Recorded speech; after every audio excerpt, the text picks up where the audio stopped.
Welcome to Vidhatha. Telangana cinema పరిశ్రమ అభివృద్ధి కోసం నిరంతరం కృషి చేస్తూ ఇంకెన్నాళ్ళు సినిమాతోటి ప్రత్యేక గుర్తింపు తెచ్చుకున్నటువంటి దర్శక నిర్మాత రఫీ గారు మన స్టూడియోలో ఉన్నారు.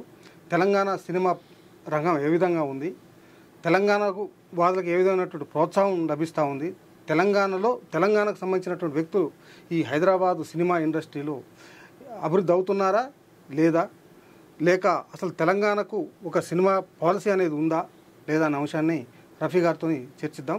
నమస్కారం అండి రఫీ గారు. నమస్కారం. మీరు ఇంకెన్నాళ్ళు సినిమా ద్వారా ప్రత్యేకంగా పరిచయం అయ్యారు. తెలంగాణ సమాజానికి అంతటికి కూడా ఒక తెలంగాణ ఉద్యమ నాయకుడిగా, ఉద్యమకారుడిగా ఈ సినిమా రంగంలో ఉన్నటువంటి ఒక గుర్తింపుని తీసుకొచ్చుకున్నారు డైరెక్టర్ శంకర్ గారితో పాటు.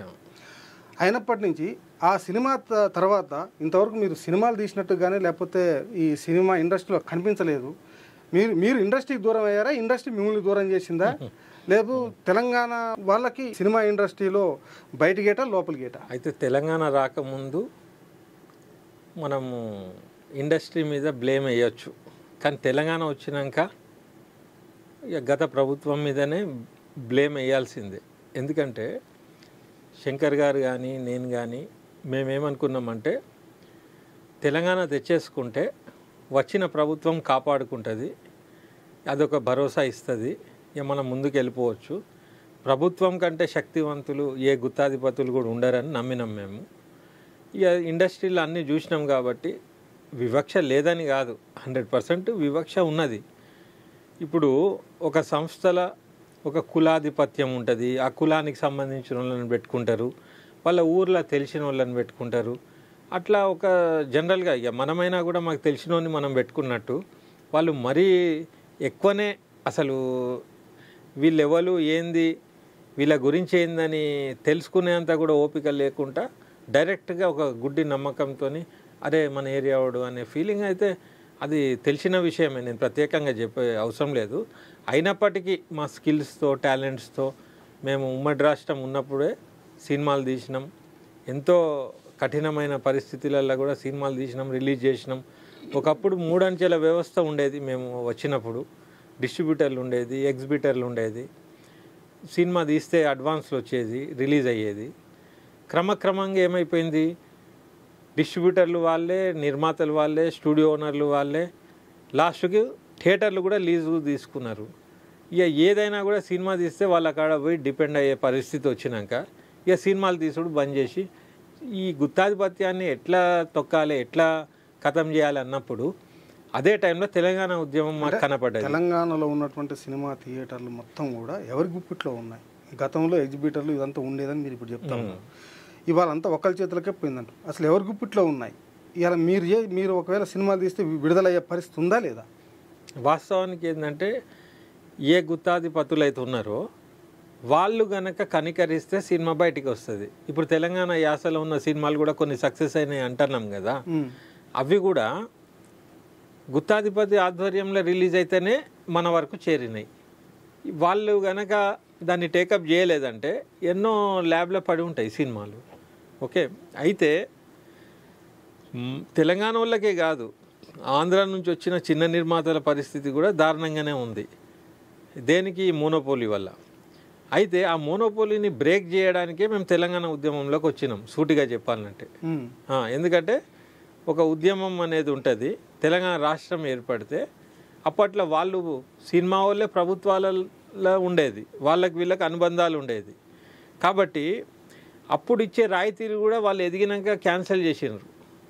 ఇక మళ్ళీ రాయితీలు ఉండేవి ఏముండయి. ఆ టైంలో తెలంగాణ వాళ్ళు కూడా లేకుండే. మద్రాసు నుంచి ఇటు వచ్చినప్పుడు వాళ్ళకి ఇచ్చిన ప్రోత్సాహకాలు ఉన్నప్పుడు మన వాళ్ళు లేరు.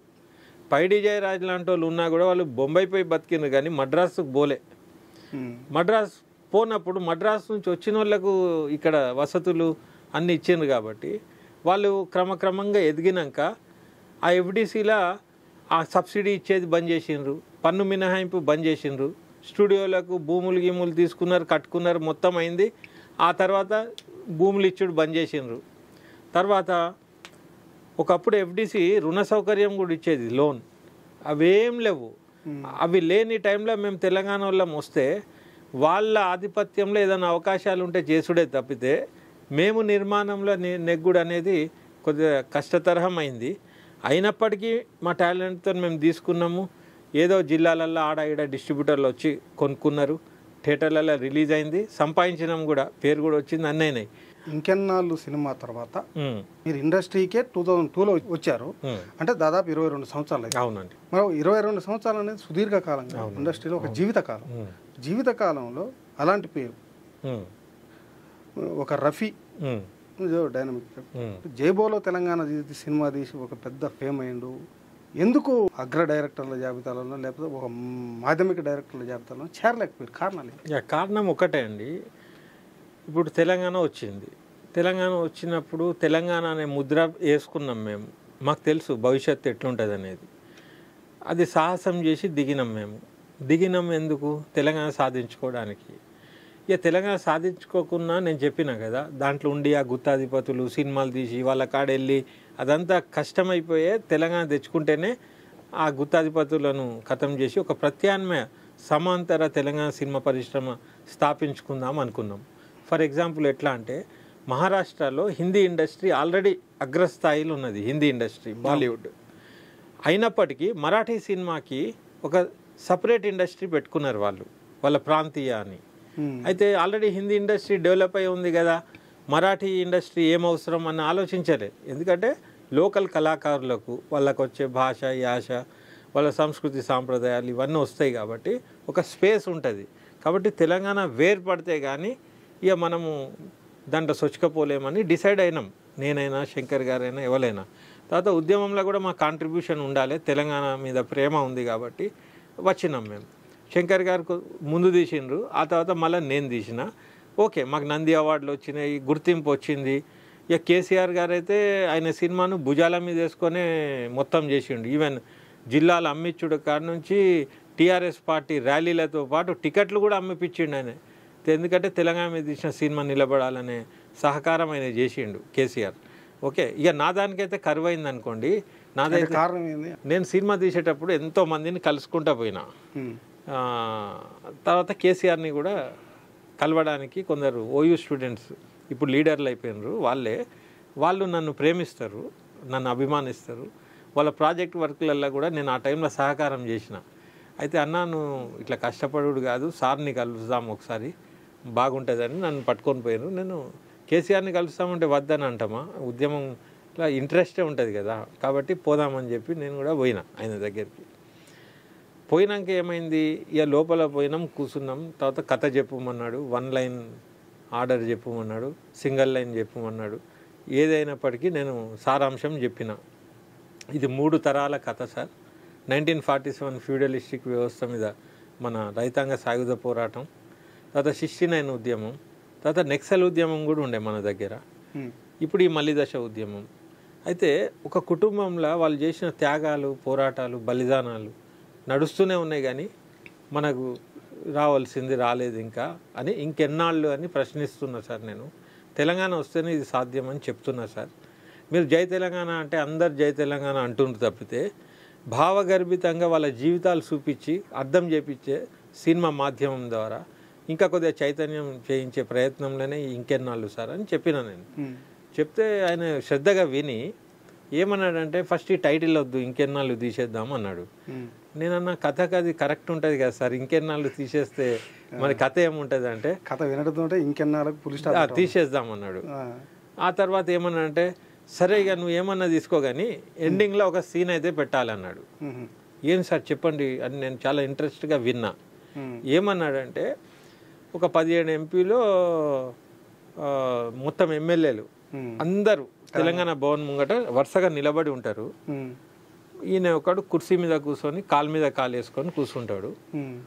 ముంగట హెలికాప్టర్ దిగుతుంది. అనగానే భయపడకు, మన దగ్గర పార్టీలు ఉన్నాయి, పైసలు ఎక్కువైతే అనుకోకు హెలికాప్టర్ అని కూడా అన్నాడు మధ్యలో.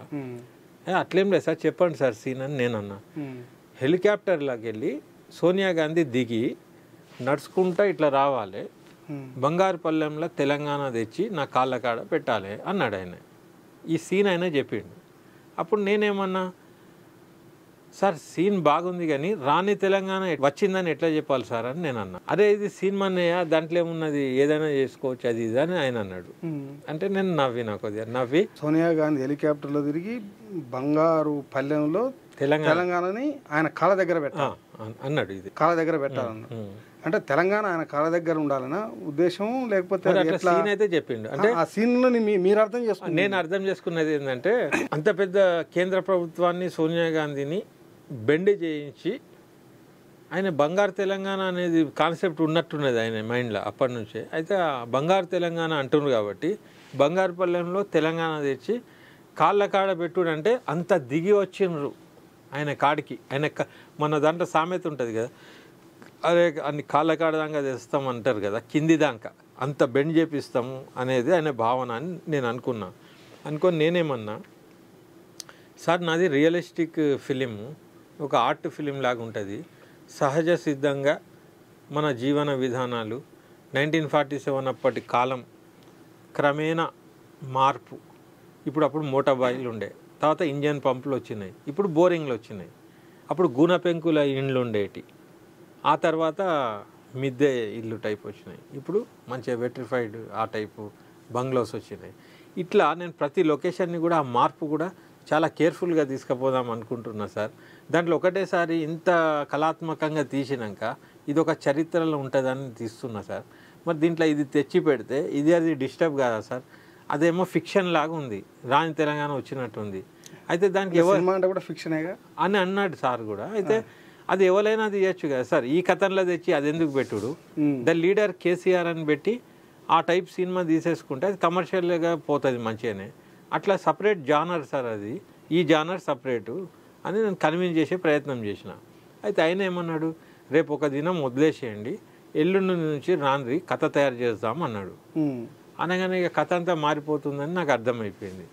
ఆ తర్వాత ఒక సీడీ కూడా ఇచ్చిన సార్కు, ఇంకెన్నాళ్ళు రికార్డ్ చేసిన.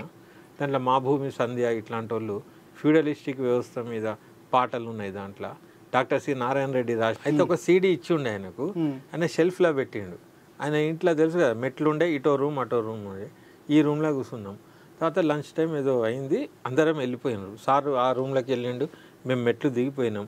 నేను మళ్ళీ ఒకటేసారి నాకు యాదకి వచ్చి ఉరుక్కుంటా పోయి ఆ షెల్ఫ్లో పెట్టిన సీడీ కూడా తీసుకొని నేను పారిపోయినా, అన్న నుంచి వెళ్ళిపోయినా. ఎందుకు వెళ్ళిపోయినాక తెలంగాణ భవన్ ముంగట ఒక ఛాయ్ కొట్టు ఉంటుంది. నన్ను తీసుకుపోయిన విద్యార్థి నాయకులు, నా శ్రేయోభిలాషులు, నేను వాళ్ళకి కృతజ్ఞున్నే. అయితే వాళ్ళు నన్ను సంజాయించారు, అన్న సార్ చెప్పినట్టు వింటే నీ భవిష్యత్తు బాగుంటుంది, పూల బాట ఉంటుంది, లేదంటే ఇక నువ్వు కష్టాలు పడాలి, ముళ్ళ బాట ఉంటుంది అన్నారు. అయితే నేనన్నా, పూల బాట ఉంటుంది కానీ దాంట్లో వాసన ఉండదు ఆ పూలల్లో. ఇవాళ మనం ఉన్నాం, రేపు పోతాం, రేపు ఎవడన్నా రీసెర్చ్ వాడు వచ్చి తీస్తే వీడు ఈ టైం పీరియడ్లో ఇది తీసి ఇదంతా బాగానే తీసిండు, ఇదేంది అని అనుకోడా, చరిత్రహీనున్న అయిపోతారా నాయన.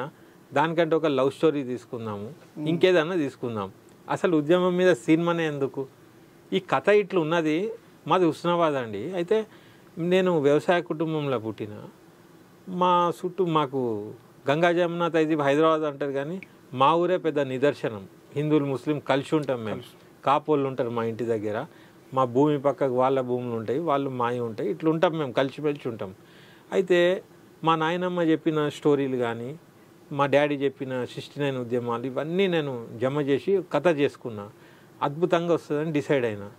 అయితే దాంట్లో పెద్ద ఇంకొకటి లాజిక్ ఏమైందంటే, కవిత గారు నా సినిమాకి సపోర్ట్ చేసిండ్రు, ట్రైలర్ విడుదలకు వచ్చిండ్రు, సంతోషం అనిపించింది. హరీష్ గారు నా ఆఫీస్కి వచ్చి పోస్టర్ రిలీజ్ చేసిండ్రు, సంతోషమైంది. కేసీఆర్ గారు ఆడియో ఫంక్షన్కి పిలిచినా రాలేదు.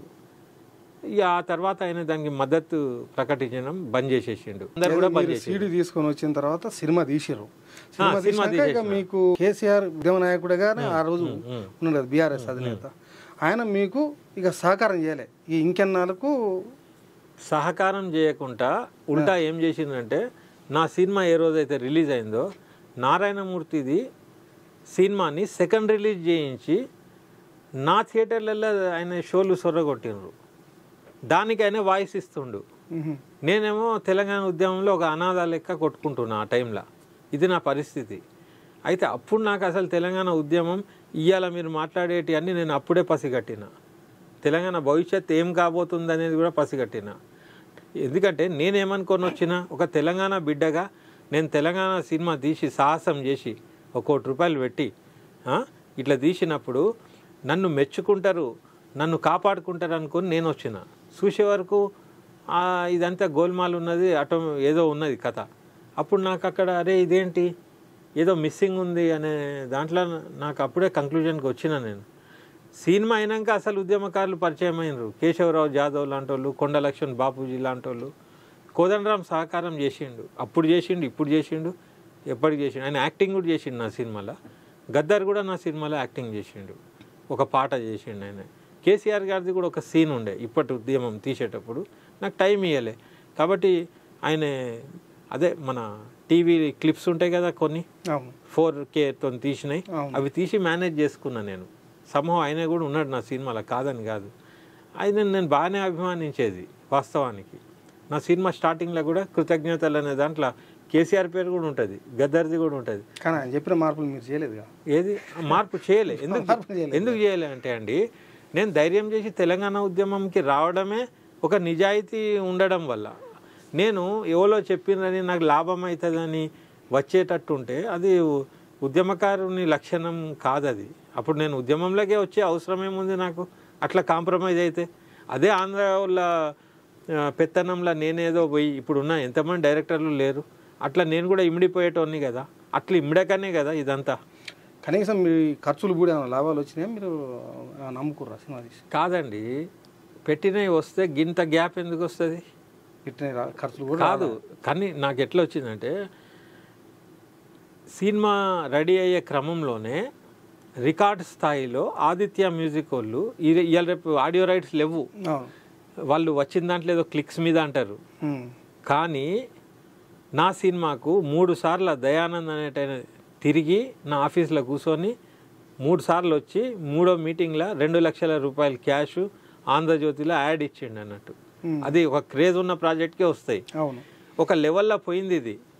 నేను నైజాం టార్గెట్ చేసిన ఇక్కడ ఏరియా.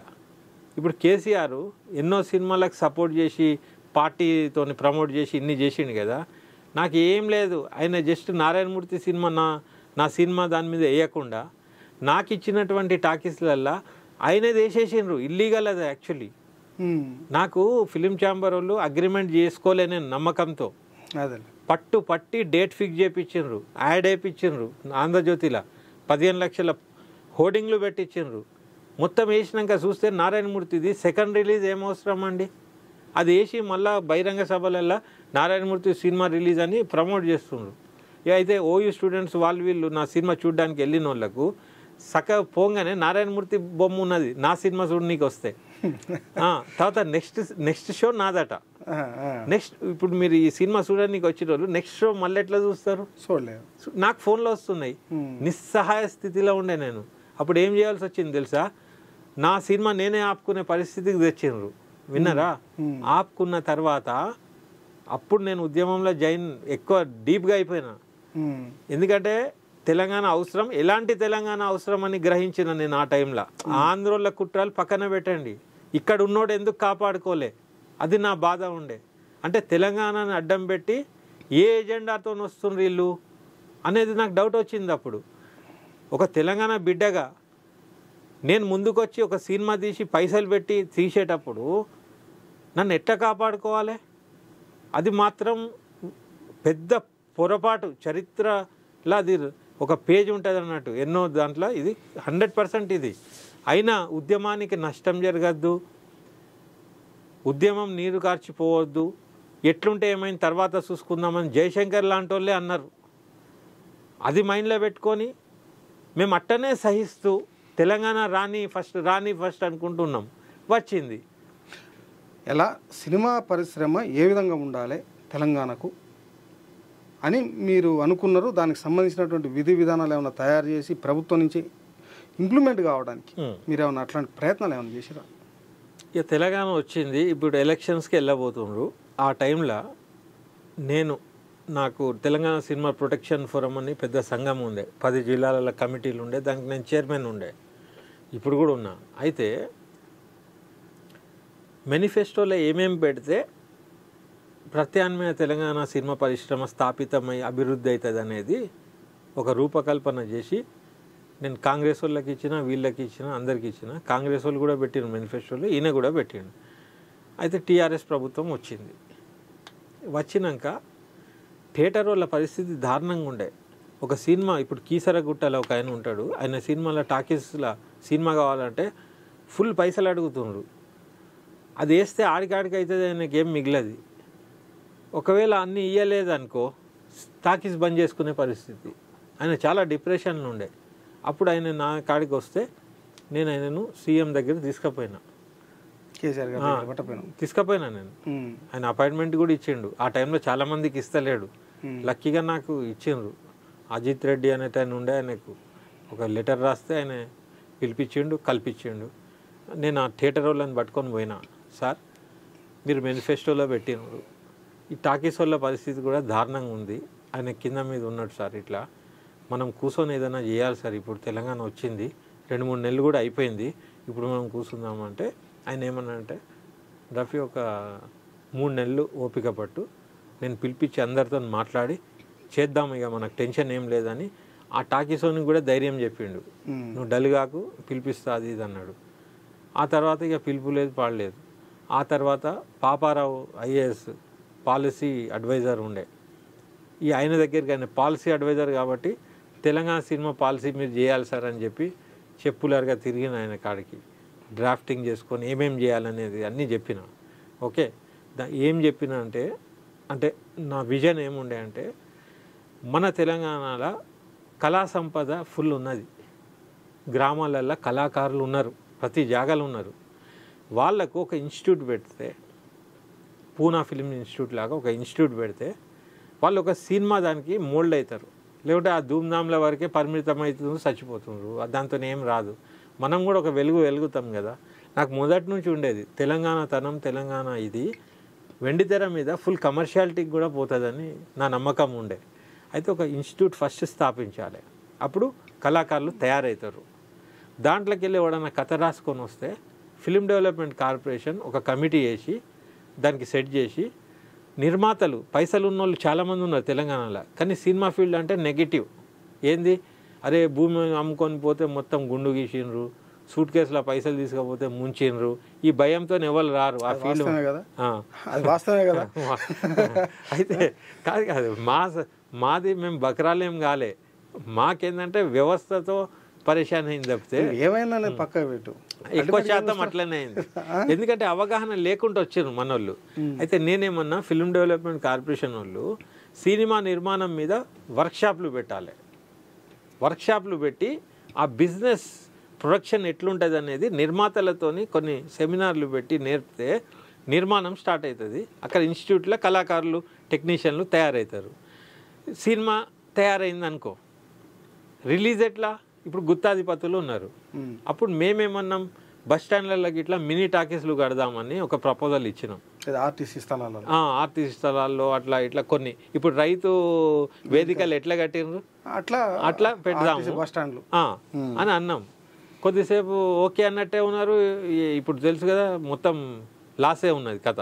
అయితే అన్నాం, అసలు పాలసీ వచ్చిందా రాలేదు? అదే చెప్తా. నేనేం చెప్పినా, ఫస్ట్ కళాకారులకి ఇన్స్టిట్యూట్, సెకండ్ నిర్మాణం, థర్డ్ విడుదల కావాలి కదా. విడుదలకు వీళ్ళ టాకీస్లు వద్దు, వీళ్ళ లొల్లొద్దు, వీళ్ళతో పంచాయతీ వద్దు. వాళ్ళని డెవలప్ చేయడానికే మద్రాసు నుంచి పిలిచినాం, భూములు ఇచ్చినాం, ఫిలిం నగర్లు ఇచ్చినాం, అన్ని ఇచ్చినాం. వాళ్ళు డెవలప్ అయిపోయినరు. ఇక వాళ్ళతో పంచాయతీ వేస్ట్ తెలంగాణ వచ్చినాక. ఇప్పుడు మనది మనం తయారు చేసుకోవాలని ఈ విధానపరమైన కొన్ని సూచనలు చేసి, ఇప్పుడు ఏమంటున్నాం, ఆ మినీ టాకీస్లు కట్టలేరు. ఇక ఉన్న టాకీస్లలోనే ఫిలిం డెవలప్మెంట్ కార్పొరేషన్ కో ప్రొడక్షన్ చేయాలి. ఇప్పుడు మేము ఒక లెవెల్కి ప్రొడక్షన్ చేసినాం అనుకో, పోస్ట్ ప్రొడక్షన్ చేసి విడుదల బాధ్యత వాళ్ళు తీసుకోవాలి. ఫిలిం డెవలప్మెంట్ కార్పొరేషన్ వాళ్ళకు కూడా పైసలు వస్తాయి కదా, కో ప్రొడక్షన్. ఇప్పుడు ఎన్ఎఫ్డిసి, మన ముంబైలో ఎన్ఎఫ్డిసి కేంద్ర ప్రభుత్వం కో ప్రొడక్షన్ చేస్తుంది మంచి కథలు ఉంటాయి. అట్లా తెలంగాణ కూడా కో ప్రొడక్షన్ చేయాలి. ఎట్లాంటి సినిమాకి చేయాలి? తెలంగాణ కళాకారులతోని, తెలంగాణ టెక్నీషియన్లతోని, తెలంగాణ సంస్కృతి సాంప్రదాయాలతోని చరిత్రను ఆవిష్కరించే సినిమాలకు తెలంగాణ నిర్మాతలు తీసినటువంటి సినిమాలకు తెలంగాణ ఫిల్మ్ డెవలప్మెంట్ కార్పొరేషన్ కో ప్రొడక్షన్ తీసుకొని ఓనప్ చేసుకొని ఇప్పుడు ఉన్న టాకీస్లల్లో రెండు షోలు తీసేసుకోవాలి. అది ఇట్లాంటి సినిమా వచ్చినప్పుడే తీసేసుకుంటే పబ్లిక్కి రీచ్ అవుతుంది ఆ సినిమా, దాని మీద ఒక క్రేజ్ ఏర్పడుతుంది. అప్పుడు సమాంతర ప్రత్యామ్నాయ తెలంగాణ సినిమా పరిశ్రమ స్థాపితమవుతుంది. ఇది నా విజన్. అయితే కేసీఆర్ గారికి అవన్నీ ఇచ్చిన ఆయన పెట్టిండు, దాన్ని ఏం ఖాతరు చేయలే. అది కాకుండా ఉల్టా రాచకొండల 2000 ఎకరాల ఫిలిం సిటీ అని అనౌన్స్ చేసిండు. ఇట్లా అనౌన్స్మెంట్లకు ప్రకటనలకే సరిపోయింది తప్పితే వాళ్ళు ఏం చేయలే. ఇప్పుడు మీరు అడిగినారు కదా ఇంకెన్నాళ్ళ తర్వాత ఇంత గ్యాప్ ఎందుకు వచ్చింది. అవును, ఏమైంది? ఆ పాలసీ తీస్తే అందరికంటే ఎక్కువ సినిమాలు నేనే తీసేటోని. పాలసీ రాలే, ఆ పాలసీ కనుక కొట్లాడాల్సి వచ్చింది నాకు. ఫిలిం డెవలప్మెంట్ కార్పొరేషన్ విడదీయకుండా దాన్ని అబాలిష్ చేద్దాం అనుకున్నారు. దానికోసం నేను ధర్నా చేయవలసి వచ్చింది పోయి చంద్రవదన్ ఛాంబర్లో. తెలంగాణ సినిమాకు పాలసీ తీసుకురాలేదు, ఏం చేయలేదు కేసీఆర్ గారి 10 ఏళ్లలో మీరు చెప్తున్నారు, అంటే మీ మాటలు. కానీ ఆయన రాజకొండ ఫిలిం సిటీకి అయితే 2000 ఎకరాలు కేటాయించింది కదా. మరి ప్రకటన సినిమా తెలంగాణ సినిమా ఇండస్ట్రీని డెవలప్ చేయడం కోసం కదా నేననేది. ఆల్రెడీ రామోజీ ఫిలిం సిటీ గంత విశాలంగా ఉన్నది. ఆయన కూడా చూసి వచ్చి ఓ అన్నాడా లేదా అన్నాడు. రామానాయుడు స్టూడియో ఉంది, అన్నపూర్ణ స్టూడియో ఉంది, స్టూడియోలు ఉన్నాయి. ఇవాళ రేపు టెక్నాలజీ ఏ స్థాయికి వచ్చింది. మన ప్రకృతి తెలంగాణలో ఇక్కడ ఉన్న వైభవాలు కానీ, ఇక్కడ ఉన్న ప్రకృతి సౌందర్యం కానీ, అక్కడ మీరు టూరిజం డెవలప్ చేస్తే ఆడ పోయి చేసుకుంటాం కదా. రాచకొండ అని చెప్పి ఆ ఉన్న కొండని ఖరాబ్ చేసుడు తప్పితే. అయితే నాకు తెలిసిన విషయం ఏంటంటే అక్కడ ఒక పెద్ద స్కామ్ జరగబోయింది. ఏం స్కామ్ అది? ఏం జరగబోతుంది? ఏం జరిగిందంటే ఇప్పుడు ఉన్న క్యాపిటలిస్టులతోనే అక్కడ పెట్టుబడి పెట్టించి ఓకే బ్యాంకులకు కొల్లెటరల్లు అవి ఇవి ఇచ్చి అక్కడ ఒక రియల్ ఎస్టేట్ దందా చేద్దాం అనుకున్నారు మొత్తం కలిసి. ఓకే, అయితే నేను తలసాని శ్రీనివాస్ యాదవ్ ఇంటరాక్టివ్ మీటింగ్ జరిగింది అన్నపూర్ణ స్టూడియోలో. అయితే కార్మికులు కళాకారుల తరఫున నేను మాట్లాడాల్సి వచ్చింది అక్కడ. నేను ఒకటే అన్న మంత్రి గారికి, ప్రభుత్వానికి, స్పష్టత ఇవ్వండి. 2000 ఎకరాలు 2000 ఎకరాలు అనేది అయితే ప్రకటిస్తుందో ఆ 2000 ఎకరాలు ఎటుపోతాయి, మళ్ళీ అటే పోతాయా ఇటు వస్తాయా? తెలంగాణ భూమిపుత్రుల పాత్ర ఏంది దాంట్లో? గడ్డి పీకి నీళ్లు పోసుడా? మేము కూడా ఎంటర్ప్రెన్యూర్స్ అవ్వడానికి, స్టూడియోలు కట్టుకోవడానికి, వసతుల కోసం మాకేమన్నా ఉంటుందా? అంటే ఏమంటాడు మంత్రి గారు దాని మీద, మీ ప్రశ్న మీద? మామూలుగా కాదు, 100 కుర్చీలు ఇరిగినాయి అక్కడ హాల్లో. ఎమోషనల్ స్పీచ్ ఉండేది. తర్వాత పరిస్థితి ఎట్లా వచ్చిందంటే మంత్రి గారు మీడియా ముందు వచ్చి ఇక్కడ ఏదో జరిగిందని వార్త ఏం రాయకండి, ఎక్కడైనా వార్త రాయండి అని విన్నాం కానీ ఆడ వార్త రాయకండి అని చెప్పి ఉల్టా నాతోనే బొకే ఇప్పించారు ఆయనకు. ఉల్టా ఆ ఫోటో పేపర్లో వేసారు. ఎందుకు కుర్చీలు ఇరిగినాయి? ఎందుకంటే నా స్పీచ్ ఎమోషనల్గా ఉండే. కళాకారుల టెక్నీషియన్ల గురించి గట్టిగా అడిగిన. మధ్యలో ఒకడు తెలంగాణ వాడు వచ్చి అరే ఫిలిం సిటీ యంగా నువ్వేంది అనేదో గెలికిండు ఒకడు. నాకు ఫుల్ టెంపర్ లేచి నాన్న నుంచే వార్నింగ్ ఇచ్చి నేనేమన్నా అంటే ఒక తెలంగాణ బిడ్డగా ఇప్పటికే ఎంతో భూమి నాశనం అయిపోయింది, ఇంకా నేను దాన్ని సహించా, ఏదైతే అదైంది. ఆడ రైతులు గీతులు గోసపడుతుండ్రు, దాని గురించి ఆలోచన చేయండి. ఈడ భూమి ఇచ్చి ఏం చేస్తారు?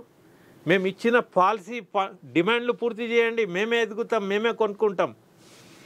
ఇది నా ఎమోషన్ ఉండే. మేము అడుక్కోము, కొనుక్కుంటాం. పాలసీని ఇంప్లిమెంట్ చేయాలని పాలసీ చేయకుండా నువ్వు ఆ భూమి ఎవరికి ఇస్తున్నావు? మేము అడిగింది పాలసీ, ఆ డిమాండ్లు మీరే కదా మేనిఫెస్టోలో పెట్టినవి, అది చేయండి చాలంటున్నాం. మేము అడిగింది చేయకుండా ఆడపోయి రాచకొండ ఫిలిం సిటీ అనేది దాంట్లో ఏదో కుట్ర అని మాకు అనిపించింది. ఏదో మేము నిజాయితీగా దాని గురించి అడిగినప్పుడు మేము అడుగుతున్నాం అంతే. ఏమని? మాకు దాని పాత్ర ఏంది? తెలంగాణ బిడ్డలకు ఆ 2000 ఎకరాలలో ఏం లాభం చేకూరుస్తుందో చెప్పి ప్రకటించండి అంటున్నాం. మీరు చెప్పలేకపోయి మొత్తానికి ఆపేసినారు ఆ దెబ్బతోని. జైబోలో తెలంగాణ సినిమా తర్వాత శంకర్ గారు అంటే అంత పెద్ద పేరైతే వచ్చింది, బాగా వచ్చింది. కానీ వారు ఇవాళ ఎక్కడ ఏ సినిమాలు కనిపించట్లేదు. ఇప్పుడు శంకర్ గారు గురించి అడిగారు కాబట్టి ఆయన నాకు మిత్రుడే.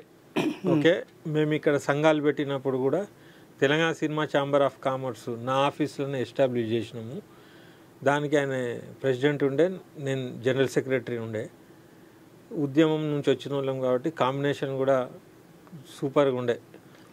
దానికి కూడా రికగ్నైజేషన్ ఇవ్వలే, అది కూడా మొత్తం కింద మీద చేసిన శ్రమ మొత్తం వృధా అయింది. దానికి బైలాస్ అన్నీ నేనే రాసిన, ఒక వకీల్ లాగా కష్టపడ్డా చాలా. అయితే శంకర్ గారికి ఒక అంతకు న్యాయం అయితే ఆయనకు ఒక్కరికి జరిగింది. ఎందుకంటున్నా అంటే చెప్తా నేను, ఆ సినిమాలో జరగవచ్చు కాదు కేసీఆర్ ద్వారా ఆయనకు జరగాల్సిన న్యాయం ఆయన దిక్కు జరిగింది. ఎందుకంటున్నా అంటే ఇక శంకర్ గారు కూడా ఆయన సొంత బర్త్డేకి కూడా ఆయన కేసీఆర్ దగ్గర పోయి విషెస్ తీసుకొని వచ్చేటోడు, తిరిగేటోడు. ఆయన చాలా లౌక్యం ఉన్నోడు, హుషార్. కాబట్టి ఆయన కొద్ది ఇంతో అంతో కేసీఆర్ని అది చేయగలిగిండు. ఎందుకు చేయగలిగిండంటే ఇప్పుడు అక్కడ చూడు, జైబోలో తెలంగాణలో ఆయన ఒక ప్రణాళిక తయారు చేసుకున్నాడు. జగపతి బాబును హీరో పెట్టిండు. ఓకే, అంటే తెలంగాణ వాదాన్ని పెట్టి పబ్లిక్ రావడానికి, లేకుంటే కమర్షియలిటీ రావడానికి చూడాలి అట్లానే ఉండొచ్చు. అయితే అక్కడ ఏంది ఆ లౌక్యము. ఇప్పుడు జగపతి బాబును నేనైతే పెట్టకపోదును, తెలంగాణ సినిమా అని చెప్పి రోడ్డు మీద పోయే మామూలు ఓ రిక్షా ఉన్న పెడతా తెలంగాణ ఉంది, కానీ నేను జగపతి బాబుని తెచ్చి పెట్టా. అయితే కేసీఆర్ మెంటాలిటీ కూడా కొంతవరకు అంత లౌక్యం, అంత పరిణతి ఉన్నోళ్ళు కాబట్టి వాళ్ళకి మ్యాచ్ అయింది నాకు తెలిసి. అయితే ఆయనను కన్విన్స్ చేయగలిగిండు, కేసీఆర్ పడగలిగిండు. కేసీఆర్ని నేను పడేయలేకపోయినా. అది నా హంబుల్, నా కన్ఫెషన్. అది ఏం లేదు, ఆయన చెప్పినట్టుంటే పడేటోడే. సరే, మీరు వినలేదు, ఆయన విన్నాడు. ఆయన ఇని మాత్రం ఏం జరిగింది 10 సంవత్సరాల జైబోలో సినిమా తర్వాత ఈయన చెప్పుకోదగ్గ ప్రాజెక్ట్ చూపించండి. కాదు, ఇప్పుడు చరిత్ర ఏంటంటే జైబోలో తర్వాత ఆయనది 2 కంట్రీస్ అనో సినిమా తీసిండ్రు. 2 కంట్రీస్ అని, దానికి సంతోష్ వీళ్ళు కూడా పెట్టుబడి పెట్టినని నేను విన్నా. ఆ తర్వాత ఆ సినిమా ఆడలే కాబట్టి వాళ్ళకు కూడా ఈ సినిమా ఫీల్డ్ ఏందో అర్థం కాని పరిస్థితి వచ్చింది. అది సక్సెస్ అయ్యి ఉంటే వాళ్ళు బ్యాక్ డోర్ నుంచి పైసలు పెట్టేటోళ్ళు, ఈయన కంటిన్యూ తీసేటోళ్ళే. ప్రయత్నం అయితే జరిగింది. ఇప్పుడు ఆయన సినిమాకు ప్రమోషన్ చేసిండ్రు, 2 కంట్రీస్ అనే సినిమాకు పెట్టుబడి దొరికింది. తర్వాత భూమి కూడా ఇచ్చిండ్రు ఆయనకు. ఓకే, అయితే కేసీఆర్ పాలనలో ఏ రంగం తీసుకున్నా ఒక వ్యక్తికి చేసి ఆయన అందరికీ చేసిన అనే బిల్డప్ ఇస్తాడు. మేము కోరుకున్నది క్షేత్రస్థాయిలో వ్యవస్థకు ఏం చేస్తావు అనేది ముఖ్యం. ఫర్ ఎగ్జాంపుల్, సింధుకు కోట్ల పైసలు ఇచ్చేటోళ్ళు ఎగబడి మేము స్పోర్ట్స్కి చేసినామంటారు. నేననేది గ్రామస్థాయి క్రీడాకారులకు ఆ స్టేజ్కి ఎదగడానికి నువ్వు సొమ్ము పెట్టు. ఇప్పుడు ఆ క్రీడాకారునికి కూడా ఎందుకు ఇచ్చినావు అంటలేను, ట్రైనింగ్కి గవర్నమెంట్ బేర్ చేయాలి, కానీ నువ్వు చెక్కులు ఇచ్చి ఫోటోలు దిగినావు. అయితే శంకర్ గారికి కూడా ఆ భూమి ఫ్లూక్లోనే వచ్చింది. ఎట్లా వచ్చిందో అంటే ఆయన ఉమ్మడి రాష్ట్రం ఉన్నప్పుడే ఫైల్ పెట్టిండు, ఆడ రామనాయుడు వాళ్ళకి ఇచ్చినట్టు మాకు కూడా ఇవ్వనని పెట్టిండు. అది రాలే. కేసీఆర్ వచ్చినాక కూడా 4-5 ఏళ్ళు అయిపోయినాయి. డైలీ తిరుగుతుండు, అదే ఫాలో అప్. వచ్చేదాకా ఆయనకు టెన్షనే. లక్కీగా ఏమైంది, ఏదో వైజాగ్ స్వామికి భూమి ఇచ్చే ఒప్పందం ఉండే ఆయనకి. ఏదో ఎలక్షన్ గెలిచినాక, అంటే ఒక టర్మ్ అయిపోయి కేసీఆర్ ఒక టర్మ్ అయిపోయినాక నెక్స్ట్ టర్మ్ ఎలక్షన్ అప్పుడు ఆ స్వామిని కలిసిండు వైజాగ్ పోయి. మీకు తెలిసి ఉంటుంది, మీరే వార్తలు కూడా రాసి ఉంటారు. అయితే ఆ కలిసినప్పుడు ఏదో ఒప్పందం అయింది వాళ్ళకు, అండర్స్టాండింగ్. ఆ స్వామికి ఇచ్చే క్రమంలో ఈయన ఫైల్ ఎప్పటి నుంచో వెయిటింగ్లో ఉంది. దానికి సైన్ చేస్తూ దీనికి కూడా చేసే పరిస్థితి వచ్చింది ఆడ. లక్కీగా ఆయనకు భూమి దక్కింది, స్వామి గారు దక్కింది. అయితే శంకర్ గారికి సినిమాలు లేకున్నా ఏం లేదు, అంత విలువైన భూమి దొరికింది కదా. ఆయన లాభపడ్డాడు, ఆయన నష్టపోయింది అనొద్దు. డెవలప్ చేసింది, డెవలప్ కాలేగా. డెవలప్ చేయడానికి కూడా నిధులు ఉంటే ఆయన ఇప్పటి డెవలప్ చేసి. కానీ ఇదైతే నిజం మీరు అన్నది. భూములు, బంగారమి, ఆస్తులి నీ ప్రొఫెషన్లో నువ్వు వెలిగినప్పుడే అన్నిటికంటే ఎక్కువ డామినేట్ చేస్తుంది. ఆడ వెలగకుండా నీకు ఎంత ఆస్తి ఉన్నా కూడా అది వెలుగులోకి రానట్టే. నేను ఏకీభవిస్తున్నా మీ మాటకు. అయితే దీనికి కారణం ఏంటంటే తెలంగాణ వచ్చినాక సినిమా పరిశ్రమ విస్మరించబడ్డది. మేము ప్యారలల్ ఇండస్ట్రీ స్థాపితం చేయన్నాం. ఎందుకన్నాం? దాంట్లో ఇమ్మడలేం, కష్టమవుతుందని. చేసి ఉంటే దాంట్లో శంకర్ గారు ఒక వెలుగులోకి వచ్చేవాడు. 100%. ఆయన స్టూడియో కూడా రెడీ అయ్యేది. మేమందరం అందరం కలిసి కట్టుగా ఒక పాలసీ మీద సినిమాలు తీసేటోళ్ళం. అదే స్టూడియో అందరూ ఉపయోగించుకునేవాళ్ళు. 100% స్టూడియో సెక్టార్ అనేది అయిపోయేది. నేను నిర్మాణం సెక్టార్లో నేను దూసుకపోయేటోడిని, పిల్లలకు అవకాశం ఇచ్చేటోళ్ళం. ఆడ ఇన్స్టిట్యూట్ అయితే ఎవరైనా పెద్ద మనిషి రిటైర్ అయినోడు దాంట్లో ప్రిన్సిపాల్ లెక్కనో హెచ్ఓడి లెక్కనో ఉండేటోళ్ళు. తెలంగాణలో ఉన్నారెందరండి, ఉన్న 5-6 పని దొరికేది. అనుభవం ఉన్నోళ్ళం, ఏదో ఒక శాఖకు లీడ్ చేసేటోళ్ళం, కింద ఉన్నోళ్ళకి అందరికీ లిఫ్ట్ చేసుకునేటోళ్ళం. ఎఫ్డీసీ పెట్టినరు, దాంట్లో చైర్మన్ అవగాహన లేని వాళ్ళని పెట్టినరు. అయితే నాకు ఎంతోమంది ఫోన్లు చేసినారు, అరే మీరు ఉద్యమం చేసిన వాళ్ళు ఎఫ్డీసీలో లేరేందని కూడా అడిగినరు. అయితే నేనన్నా డెవలప్ చేసే ఉద్దేశమే లేనప్పుడు ఎవడు కూర్చుంటే ఏందని కూర్చోబెట్టినట్టున్నారని కూడా నేను చెప్పిన వాళ్ళకు. మా భూమి సినిమా తీశారు నరసింహరావు గారు. ఆ సినిమా తీసినటువంటి నిర్మాతగా ఒక పేరైతుంది గద్దరు, దాంట్లో పాట కూడా పాడు. తెలంగాణ ఉద్యమ నాయకుడు కేసీఆర్, వీళ్ళిద్దరి మధ్యన కూడా దూరం రావడం. ఆయన ఈ లాస్ట్లో అంటే ఈ ఎన్నికలకు ముందు చూస్తే కేసీఆర్ మీద కూడా ఫైర్ అయినా. అసలు ఏం జరిగింది అది? అంటే నాకు తెలిసిన సమాచారమే నేను ఇవ్వగలుగుతా, ఎందుకంటే నేను అది వినలే, నేను చూడలే. నాకు మీలాంటి వాళ్ళు ఎవరైనా చెప్తే నాకు తెలిసిన విషయం మీకు చెప్తా. నాకు దాంట్లో ఏం లేదు. మేము విన్నది ఏంటంటే ఈయనేదో కేటీఆర్కి ఫోన్ చేస్తే కేటీఆర్ ఫోన్ లేపలే, అంతే. పంచాయతీ ఏం లేదు ఆడ. తర్వాత ఏంటంటే మోస్ట్ ప్రాబబ్లీ ఏమైనా లబ్ధి కోసం ఏమైనా ట్రై చేసినరేమో, అది కాలే అని కొందరు అంటారు. కానీ నాకు తెలిసిన చిన్న అవగాహన ఏంటంటే 3 సార్లు పద్మశ్రీ అవార్డుకి ఆయనను పంపినరు. ఎవరిని? నరసింహారావు పేరు రాసి. ఒకసారి రిజెక్ట్ అయితేనే పంపరు. ఆయన 2-3 సార్లు పంపింది గవర్నమెంట్. అయితే ఆయన చేయించుకోగలిగిండు. నేను అనేది ఇక్కడ ఏంటంటే మన మీద ఉంటుంది గవర్నమెంట్ని ఎట్లా చేయించుకోవాలి, అవన్నీ ఉంటాయి. మాకు లేవు. ఇప్పుడు పద్మశ్రీకి ఆయన పంపుకున్నాడు, సెంట్రల్ గవర్నమెంట్ రిజెక్ట్ చేసింది. ఇదైతే కరెక్ట్, నేను ట్రూత్ మాట్లాడుతున్నా. తర్వాత కొన్ని గవర్నమెంట్ యాడ్లు కూడా ఆయన వాళ్ళ కొడుకుకు వాళ్ళకి ఇచ్చినని విన్నా నేను. ఇంతో అంతో లాభపడ్డారు. అయితే కొంతకాలం అయినాక ఇక వీళ్ళు కూడా మినిస్టర్లు అయిపోయి ఫోన్ రెస్పాన్సింగ్ అవి ఒకప్పుడు నాకు కూడా రిప్లైలు వచ్చేటి, తర్వాత రాలే. అట్లనే మేమంటే పిల్లలం ఓకే. ఇప్పుడు ఆయన పెద్ద మనిషి కదా, ఆయన ఏదన్నా ఫోన్ చేసినా ఏం చేసినా ఆయనని గౌరవించి రిప్లై ఇవ్వాలి కదా. రానప్పుడు ఆయన ఈగో ఎఫెక్ట్ అయి ఉండొచ్చు. గౌరవం ఇవ్వలే, ఈగో ఎఫెక్ట్ అయింది. ఇప్పుడు మేము అప్పుడు అన్నాం పాపారావు గారికి కూడా ఒక పెద్ద ఇన్స్టిట్యూట్ పెట్టి ఈయనను హెచ్ఓడిగానో ఏదో పెట్టు నరసింహారావు అంటే నేను ఊకే గదే మీరు అన్నారు కదా 10 ఏళ్ళు ఏం చేసిరని, నేను గివే ఆలోచించుకుంటున్నా. ఆడ ఇన్స్టిట్యూట్ పెట్టాలి, నరసింహారావు లాంటి ఒక హెచ్ఓడియో ప్రిన్సిపాలో అని ఆయనకు, ఎందుకంటే రిటైర్ అయ్యండి ఆయన, ఏజ్ మనిషి, పెద్ద మనిషి.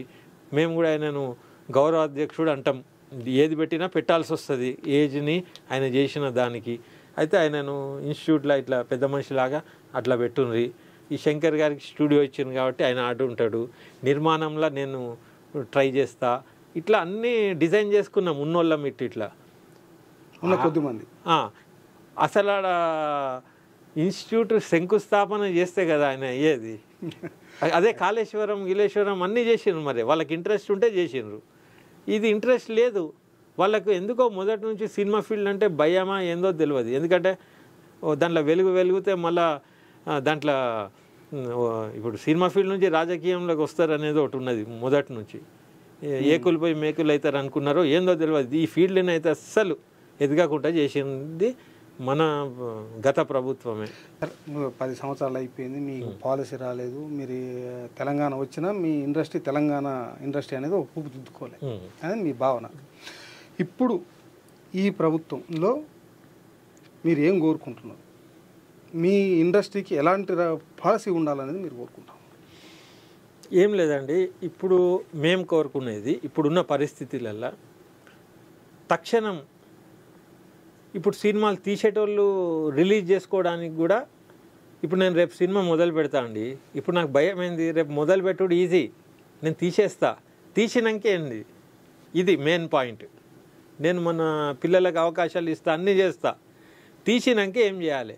అప్పుడు గవర్నమెంట్ చొరవ తీసుకొని, నేను ఇంతకుముందు చెప్పిన కదా పాలసీ ఇన్పుట్స్, తెలంగాణ సంస్కృతి సాంప్రదాయాలు తెలంగాణ లోపలనే తెలంగాణ వాళ్ళతో నేను సినిమా తీస్తా, దానికి ఒక 2 షోలు ప్రతి టాకీస్లో ఇలాంటి సినిమా వచ్చినప్పుడు వాళ్ళు టాకీస్లు ఇప్పియాలి.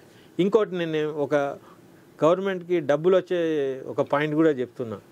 క్యూబ్ యూఎఫ్ఓ అని చెప్పి డిజిటల్ స్క్రీనింగ్ ఉంది. ఇవాళ రేపు రీళ్లు లేవు కదా, శాటిలైట్తోని పెన్ డ్రైవ్లతోనే వస్తున్నాయి. ఆ సంస్థ ఫిలిం డెవలప్మెంట్ కార్పొరేషన్ స్టార్ట్ చేయొచ్చు. గవర్నమెంట్కి పెద్ద పని కాదు, కోట్ల రెవెన్యూ వస్తుంది ప్రైవేట్ వాళ్ళకు. ఇదే కనుక మీరు స్టార్ట్ చేస్తే మీకు రెవెన్యూ వస్తుంది. ఆ రెవెన్యూ కో ప్రొడక్షన్కి వాడచ్చు మీరు. మీకు ఇప్పుడు అక్కడ సిబ్బంది ఉంది, అంత ఉంది, ఓకే, అదొకటి. తర్వాత టికెట్ల రేట్లు విపరీతంగా పెంచేసిండ్రు. మెల్లమెల్లగా ఏమవుతుంది, ఆడియన్స్ టాకీస్కి వెళ్ళుడే బంద్ చేసి ఓటీటీలో చూస్తున్నారు. అవును. అయితే నేనేమంటున్నా, ఆ తెలుగు పరిశ్రమ వాళ్ళకు పోయి వాళ్ళే తవ్వుకుంటారు ఇట్లా రేట్లు పెంచి అవి ఇవి. ఏమనంటే హీరోలకు బాగా ఇవ్వాల్సి వస్తుంది, అవి వస్తున్నాయి ఇవి వస్తున్నాయి అంటారు. అదంతా సేమ్ అదే అవుతుంది. ఒకళ్ళిద్దరు మనుషులకు మొత్తం డబ్బులు పోయి రేట్లు పెంచి టికెట్లు పెంచుతుండ్రు. ఓకే, నేననేది అట్లా జరగని ఎటన్నా పోని మన సినిమాలకు రీజనబుల్ ప్రైస్ పెడదాం.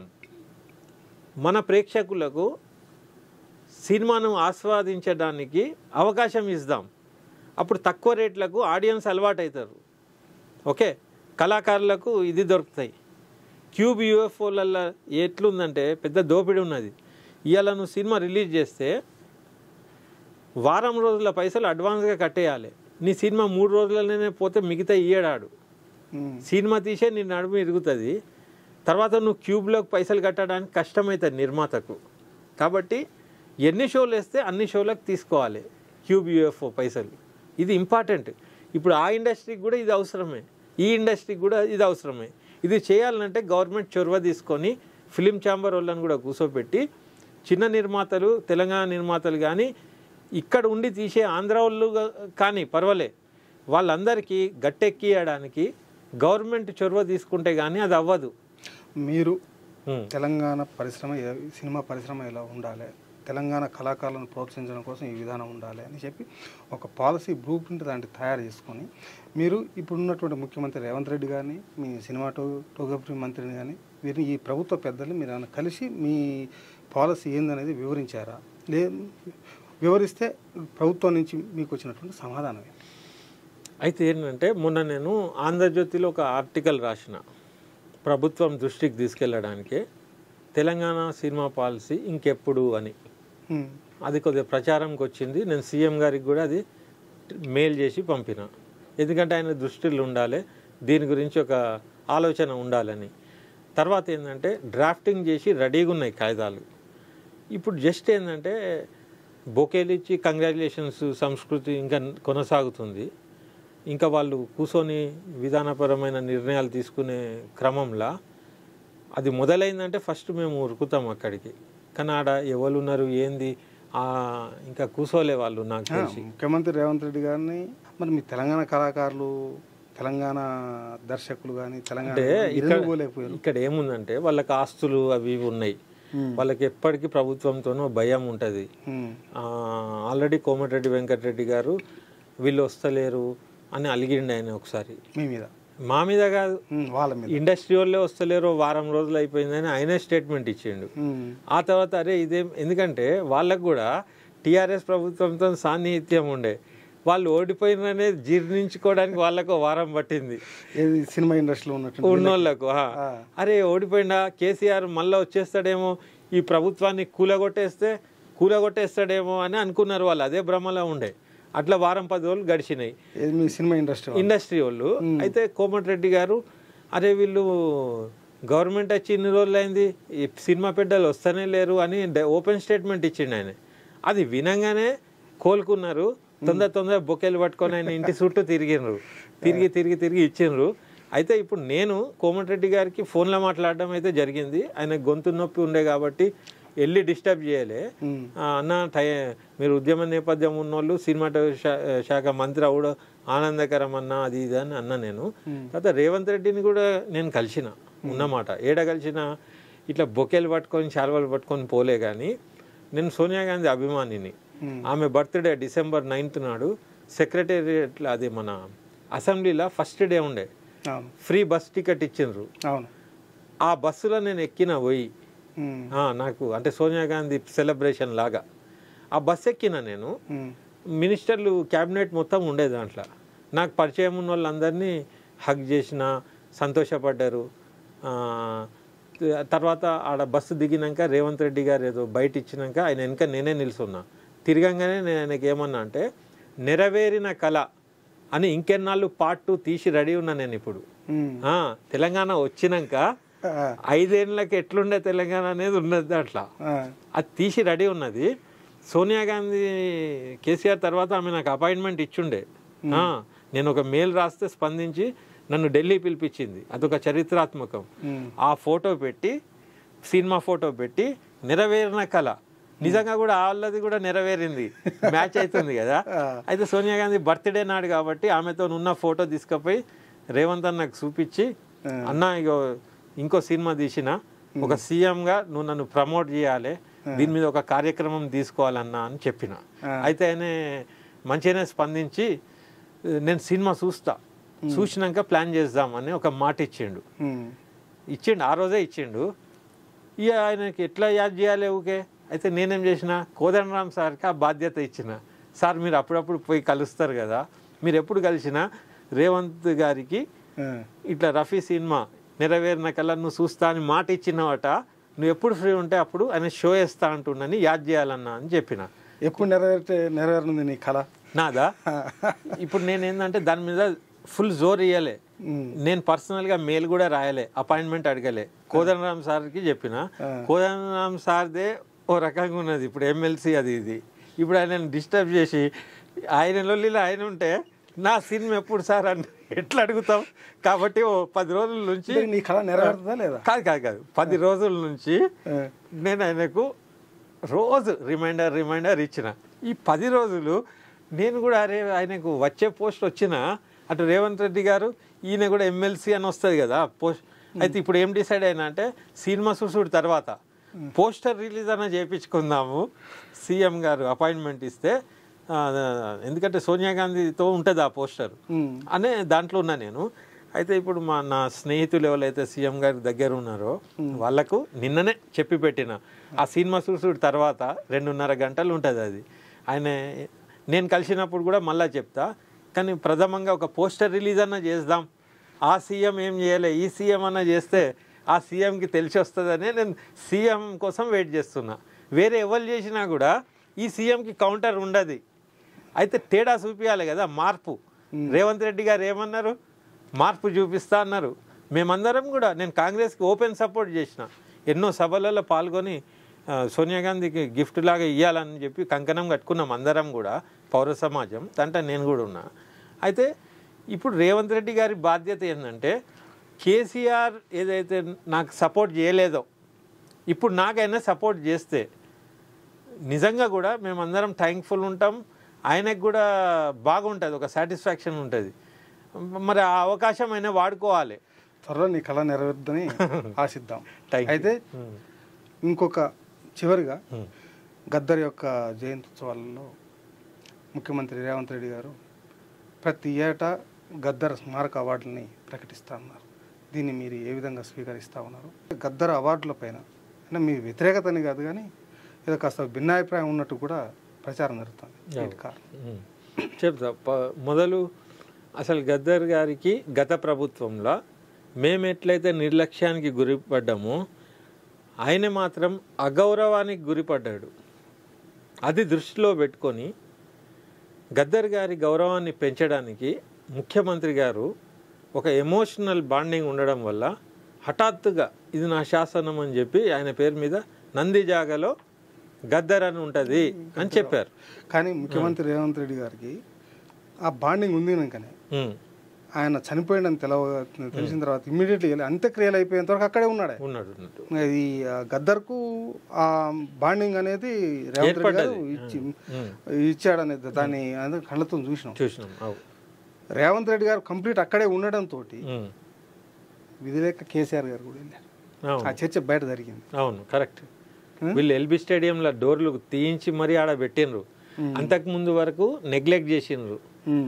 రేవంత్ రెడ్డి గారు చొరవ తీసుకొని ఎల్బీ స్టేడియం గేట్లు ఇరగొట్టి అక్కడెక్కడ ఎప్పుడైతే గద్దర్ గారి ఆడ పెట్టినరో అవును అక్కడి నుంచి అరే ఇదేదో వేరే రూపానికి వస్తుందని గద్దర్ ఎంత అదృష్టవంతుడు అంటే ప్రభుత్వ లాంఛనాలతోనే ఆయన అంత్యక్రియలు జరిగినాయి. ఆ అంత్యక్రియలు జరగడానికి బీజం రేవంత్ రెడ్డి నా అందాజా. పోటాపోటీ ముఖ్యమంత్రి కాకున్నా ముఖ్యమంత్రి ద్వారా ఆయన చేపియగలిగిండు ఆయన స్ట్రాటజీతో. కాబట్టి ఆ క్రెడిట్ రేవంత్ రెడ్డి గారికే పోతుంది. ఆ బాండింగ్ గద్దర్తో ఆ బాండింగ్ అనేది రేవంత్ రెడ్డి గారికి ఉందనేది మనకు దాన్ని బట్టి అర్థమవుతాం. అందుకే ఈ అవార్డులు కూడా నంది అవార్డులు గద్దర్ అవార్డులు అన్నాడు. అయితే విచిత్రం ఏంటంటే ఉద్యమ నేపథ్యం ఉన్న నాయకుడు ఉద్యమకారుని నిర్లక్ష్యం చేసిండు. ఈయన గతంలో టీడీపీలో ఉండి కూడా ఇప్పుడు ఈయన ఉద్యమకారులకు ఆశ్రయ ఇచ్చేటట్టు కనబడుతుండు. ఇదొక ఐరనీ తెలంగాణకు. అయితే ఇప్పుడు మీరు అడిగింది ఏంటి అంటే రేవంత్ రెడ్డి గారు తెలుగుదేశం పార్టీలో ఉండొచ్చు, రాజకీయ పార్టీలో, కానీ వాళ్ళంతా కూడా తెలంగాణ అంశం మీద అంటే చంద్రబాబు నాయుడుని విభేదించలేక వీళ్ళు తెలంగాణ ద్రోహులుగా ముద్రపడరు. కానీ తెలంగాణ మీద ఆ ముద్రేసింది వీళ్ళే కదా. ఇప్పుడు టీడీపీలు ఉంటే ద్రోహి ద్రోహి అనే ప్రచారం చేసిర్రు. వాళ్ళు అంతరంగంగా ఆయనే ఎన్నోసార్లు అన్నాడు కదా తెలంగాణకు మనము ఓకే చేయాల్సిందే అని. చంద్రబాబు గారితో ఊకే అడిగింది కూడా అతనే. ఆయన స్టాండ్ ఆయన చెప్పేటోడు. ఓకే, అయితే అది 100%.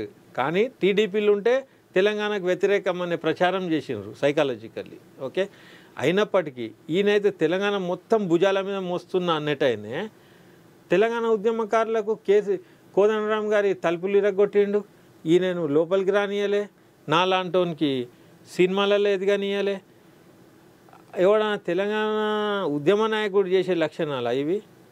అక్కడ మాకు హర్ట్ అయినాం మేమందరం ఉన్నమాట. అయినా ఆయనను గౌరవించినాం, ప్రేమించినాం. కానీ ఆయన దాన్ని నిలబెట్టుకోలే, లైట్గా తీసుకున్నాడు అంతా. లాస్ట్కి ఏమైంది? అందరు ఒకటైనరు, ఓడగొట్టినరు. ఆయన లేకుంటే ఓడిపోయేటోడా? ఓడిపోయిండు ఆయన. అదే ఆయన చేసిన తప్పుకు పరిణామం. అయితే ఇప్పుడు గద్దర్ అవార్డు గురించి నాకు వ్యతిరేకత ఏం లేదు. గద్దర్ గారి మీద అవార్డు ఇవ్వచ్చు, కానీ దాన్ని పరిమితం చేయాలంటున్నా నేను. అది పరిమితం చేస్తేనే దాని వాల్యూ ఎక్కువ ఉంటుంది. నువ్వు ప్రతిదానికి Gaddar award Gaddar award Gaddar award అంటే గద్దర్ అవార్డుకి విలువ ఏమి ఉండదు. గద్దర్ అవార్డు గ్రహీతలు అడ్డగోలుగా ఉండద్దు. ప్రసిద్ధి చెందినోడు ఒక జానపద బాణితో జనాన్ని చైతన్యం చేసిన వాగ్గేయకారుడికి ఇవ్వాలి. అది సినిమా అయినా, టీవీ అయినా, బయట ప్రదర్శనలు ఇచ్చినా పర్వాలేదు. ఆ పాటలో ఉన్న భావాన్ని మేము చూడాలి, జానపదాన్ని చూడాలి. ఫర్ ఎగ్జాంపుల్ వెస్టర్న్ మ్యూజిక్ ఒక అవార్డు ఇస్తారు. వెస్టర్న్ మ్యూజిక్ మైకల్ జాక్సన్ తీస్తే అది మ్యాచ్ అవుతుంది, కాంబినేషన్ మ్యాచ్ అవుతుంది. భరతనాట్యం డ్యాన్స్ చేసేటోళ్లకు నటరాజ రామకృష్ణ తీస్తే మ్యాచ్ అవుతుంది. కర్ణాటక సంగీతంలో బాలమురళీకృష్ణ పేరు మీద ఇస్తే మ్యాచ్ అవుతుంది. ఓకే, హిందుస్థానీలా తాన్సేన్ పేరుతో ఇవ్వండి, మ్యాచ్ అవుతుంది. అట్లనే జానపద కళాకారుడు విప్లవాత్మక భావాలతో రూపొందించిన లేక ప్రదర్శించిన పాటకు, ఆ పాట పాడిన వాడికి, రాసిన వాడికి, లేకుంటే ఏ కళారూపానికైనా, ఒక సినిమా అయినా అది విప్లవాత్మక ఉండాలి. అట్టడుగు వర్గాలను మార్పు కోరేది ఉండాలి. అట్లాంటి దానికి గద్దర్ అవార్డు అని ఇచ్చినప్పుడు గద్దర్ స్ఫూర్తి దాంట్లో కనపడుతుంది. గద్దర్ ఖ్యాతి ఎల్లకాలం ఉంటుంది. గద్దర్ ఒక మార్గదర్శకుడిగా ప్రొజెక్ట్ అవుతాడు. అదే నువ్వు ఒక మేకప్ అయినకు, కెమెరా అయినకు, గద్దర్కి సంబంధం లేని శాఖలకు గద్దర్ అవార్డు అని ఇచ్చినప్పుడు ఏదో ఒక పేరు పెట్టి ఇచ్చినట్టు కామన్ అయిపోతుంది. అయితే మన రాష్ట్రానికి ప్రతీకలైన తంగేడు పువ్వో, జింకనో, కాకతీయనో, చార్మినారో, దక్కనో ఏది లేకుంటే తెలంగాణ రాష్ట్ర అవార్డు అని ఇవ్వండి, పర్వాలేదు. ఆ అవార్డ్స్లల్లో గద్దర్ అవార్డు అని స్పెషల్ అవార్డు ఇవ్వండి. అలాగే ఈ రోజులల్లో జానపదాలు కనుమరుగైపోతున్నాయి కొన్ని రాష్ట్రాలల్లో. మన కాడ ఇంకా కనుమరుగైపోలే. నేను అనేది ఏంటంటే ఒక national university for folk dance and music పెట్టిండ్రు అనుకోండి, గద్దర్ పేరు మీద పెట్టాలి. అప్పుడు ఎట్లుంటుంది, గద్దర్ ఖ్యాతి ఎప్పటికి ఉంటుంది, గద్దర్ గొప్పగా ఉంటాడు ఎప్పటికీ. ఒక అవార్డు, ఒక యూనివర్సిటీ, ఈ ప్రపోజల్ చేస్తే బాగుంటుందని నేను సూచిస్తున్నా. అయితే తప్పేం లేదు, గద్దర్ నంది తీసేసి గద్దర్ పెడుతున్నాం అన్నాడు ఆయన, అంతే. అయితే నంది అయితే తీయాల్సిందే, ఎందుకంటే ఆంధ్రప్రదేశ్ వాళ్ళు నంది పేరుతో ఇస్తున్నారు, తెలంగాణ వాళ్ళకి అంత పెద్ద సంబంధం లేదు, మళ్ళీ కన్ఫ్యూజన్ అవుతుంది. అయితే మన ప్రతీక ఏదైనా పెట్టుకొని ఇవ్వచ్చు. ఇప్పుడు పద్మ అవార్డు అని చెప్పి నేషనల్ ఫ్లవర్ లోటస్తో ఎట్లయితే సామాజిక సేవ చేసిన వాళ్ళకి ఇస్తున్నారో, ఆ ప్రతీక నిదర్శనంగా ఉంటుంది. మన సంస్కృతి సాంప్రదాయాలు ప్రతిబింబించేలా ఉండాలి. వ్యవస్థకు, ఒక సంస్థకు, ఒక సమూహానికి ఇచ్చే అవార్డులు ఒక కామన్ పేరుతో ఉండాలి. వ్యక్తి పేరు మీద ఇచ్చేటప్పుడు వ్యక్తి ఖ్యాతిని, వ్యక్తి మార్గదర్శకంలో ఉండేటోళ్ళకి ఇవ్వాలి. ఇప్పుడు ఎన్టీ రామారావు అవార్డు విశిష్ట నటుడికి ఇస్తారు మొత్తం దేశంలో, అది ఒక్కనికే వస్తుంది, అప్పుడు దాని విలువ ఉంటుంది. ఆ ఒక్కనికి పరిమితమైనప్పుడు పెద్ద నటునికే వస్తుంది, అది అందరికీ రాదు, అది డైల్యూట్ అయిపోతుంది, పల్చన పడిపోతుంది. ఈ చిన్న సూచన ముఖ్యమంత్రి గారు ప్రకటించారు, నో డౌట్, శాసనం కూడా అన్నారు, చిన్న సవరణ చేసుకుంటే బాగుంటుందని నా అభిప్రాయం ఒక గద్దర్ అభిమానిగా. మీరు చెప్పినటువంటి సూచనలు ప్రభుత్వం పరిగణిస్తుందని భావిద్దాం. అలాగే ముఖ్యమంత్రి రేవంత్ రెడ్డి గారితో మీ నెరవేరిన కళ సినిమా నెరవేరాలని కోరుకుందాం. స్టూడియోకి వచ్చి విలువైనటువంటి సమయాన్ని మాకు కేటాయించి అనేక విషయాలు వివరించినందుకు ధన్యవాదాలు. Thank you.